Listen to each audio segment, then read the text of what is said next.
মই পানীলে দলিয়াই দিম পাকু পানী যদি ইয়াত দিয়া নহয় পাকু পানী পানীলে দলিয়াই দিম কাৰণ কোটি কোটি টকা পাকু পানী ইয়াত দিলে একো কামত নাহিলে ওচৰ সমান ঘৰে ঘৰে যাব কিন্তু এতিয়া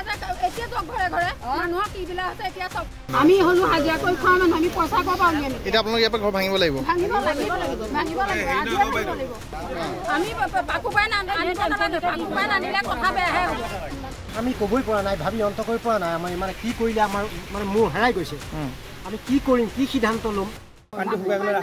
মই পানীলে দলিয়াই দিম পাকু পানী যদি ইয়াত দিয়া নহয় পাকু পানী পানীলে দলিয়াই দিম কাৰণ কোটি কোটি টকা পাকু পানী ইয়াত দিলে একো কামত নাহিলে নদীত পৰি আছে চব আমি আগতে কাম ভাল নহ'লে নহ'ল মানে চব ব্ৰহ্মপুত্ৰ লৈ গুচি গ'ল আমি পাকু পানী আনিব নালাগে পাকু পানী আনিলে কথা বেয়াহে হ'ব চাৰ্কুল অফিচাৰ আহিছিলে হ'লে আপোনালোকে কিয় তালৈ নাযায় আপোনালোকে তালৈ গ'লেও কথাটো ক'লেহেঁতেন গৈ পেলাই কথা তাত ইমান মানুহ আছে এইখিনি মোক ক'বলৈ বাটত ধৰি পেলাই ক'বলৈ ৰখি আছে ছাৰ নদীখন কোনো নাচাই আজিলৈকে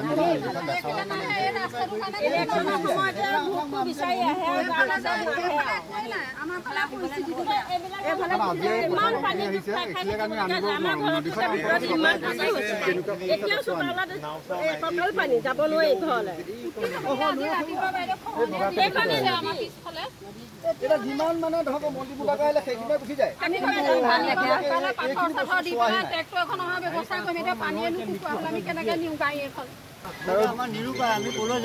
এই জেগাটোত মানে এতিয়া ট্ৰেক্টৰখনো নিব নোৱাৰা হৈ গ'লে ছিঙিলৈ গুচি গ'ল এই আগত এইখিনিত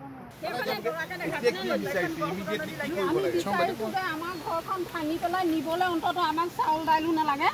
অন্ততঃ ঘৰখন ভাঙি নিবলৈ আমাক সাহায্য এটা দিয়ক কেইটামান এটা টোপ দিয়ক মানে আমিতো গাড়ী এখন হ'লেও নাও এখন হ'লেও নিবলৈ আমাক ধন লাগিব আমি হ'লো হাজিৰা কৰি খোৱা মানুহ আমি পইচা ক'ৰ পৰা উলিয়াম এতিয়া আপোনালোকে ইয়াৰ পৰা ঘৰ ভাঙিব লাগিব মই ছাৰক হাতত ধৰিছোঁ গাড়ীৰ পৰা নামিছে ছাৰ মই হাতযোৰ কৰিছোঁ আপুনি আমাৰ সেইখিনিৰ পৰা আহকগৈচোন ব'লক আপুনিহে আহিছে আমাৰ এইখিলে আমাৰ আৰু কোনো নাহে এইখিনিৰ পৰা সকলো গুচি যায় আপুনি অন্ততঃ আমাৰ এইখিলে গৈ পেলাই আমাৰ চিটুৱেশ্যনটো চাই আহক বুলি ছাৰক মই হাতত ধৰি অনাৰ পিছত কৈছে ব'লক মোৰ মিটিং আছে ক'ৰবাত মোৰ দেৰি হৈছে তথাপিতো ছাৰক এইখিলে আমি ছাৰকহে আনিব পাৰিছোঁ এইখিলে আৰু কোনো MLA মন্ত্ৰী এইখিলে নাহে হৈ চাৰিআলিটোৰ পৰা লাহেকৈ উভতি গুচি যায় এইফালে কিয় নাচায় ভোটৰ সময়ত যায় এইফালেনো কিয় নাচায় আহিব লাগে এইফালে ভালকে চাবহি লাগে হেৰি কৰিব লাগে ঘৰে ঘৰে যাব কিন্তু এতিয়া যাওক ঘৰে ঘৰে মানুহৰ কি বিলাক আছে এতিয়া চাওক তেতিয়াহে আমি তেওঁ কিবা এটা কৰিবলৈ সুবিধা হয় এতিয়া যাওক তেওঁলোকে ৰাইজ কি বিলাই আছে এতিয়া সেই মানুহখিনি কেনেদৰে জীয়াই কাৰণ মৃত্যু সদায় বুজি পেলাই সেই মানুহখিনি বৰ্তমান জীৱন যাপন কৰিছে এতিয়া নদীৰ গৰাখহনীয়া কবলত বস্তু পাতি উঠাবলৈ কোনো ব্যৱস্থা নাই আৰু কোনো নাও নাই আৰু হাজিৰা কৰি খোৱা মানুহ এতিয়া এইটো পাৰে কিমানখন গাঁও আছে ইয়াত অন্ততঃ 8-9খনমান গাঁও আছে চৰাইচাপৰি এতিয়া সেই গাঁওখিনি পূৰা খহনীয়া কবলত পৰি আছে বৰ্তমান এতিয়া পানী এতিয়া 5-6ঘৰমান সম্পূৰ্ণ নদীত যায়